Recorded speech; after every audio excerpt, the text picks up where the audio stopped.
தாய் தமிழ் உறவுகளுக்கு வணக்கம். பிரபல கிரிக்கெட் வீரர் பாரதிய ஜனதா கட்சியில் சேர்ந்தார்.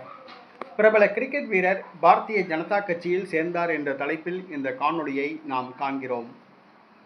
பஞ்சாப் மாநிலம் ஆம் ஆத்மி கட்சி. இந்த கட்சியை சார்ந்த ஒரு பிரபல கிரிக்கெட் வீரர் ஹர்பஜன் சிங். ஹர்பஜன் சிங் 1980ஆம் ஆண்டு இவர் பஞ்சாப் மாநிலம் ஜலந்தரில் பிறந்தார்.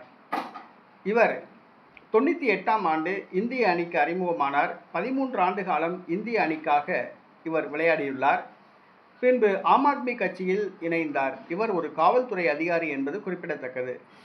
இவர் கிரிக்கெட் வாழ்க்கைக்கு பிறகு அரசியலில் கால் பதித்தார். 2022ஆம் ஆண்டு ஆம் ஆத்மி கட்சி சார்பாக ராஜ்யசபாவுக்கு இவர் தேர்வு செய்யப்பட்டார். இந்த சூழ்நிலையில் கட்சியில் ஏற்பட்ட குளறுபடிகள் காரணமாக நேற்றைய தினம் அவர் ஆம் ஆத்மி கட்சியிலிருந்து விலகியுள்ளார். பாரதிய ஜனதா கட்சியில் இணைந்துள்ளார். பாரதிய ஜனதா கட்சியில் இணைந்த காரணத்தினால் அவருடைய எம்பி பதவி பறிபோகலாம் என எதிர்பார்க்கப்படுகிறது. பாரதிய ஜனதா கட்சி அவருக்கு எம்பி பதவி வழங்க முன்வந்துள்ளது. மத்திய அமைச்சர் பதவியும் வழங்கப்படலாம் என கூறப்படுகிறது. பிரபல கிரிக்கெட் வீரர் ஹர்பஜன் சிங் பாஜகவில் இணைந்தது பஞ்சாப் மாநில அரசியலில் புயலை கிளப்பியுள்ளது.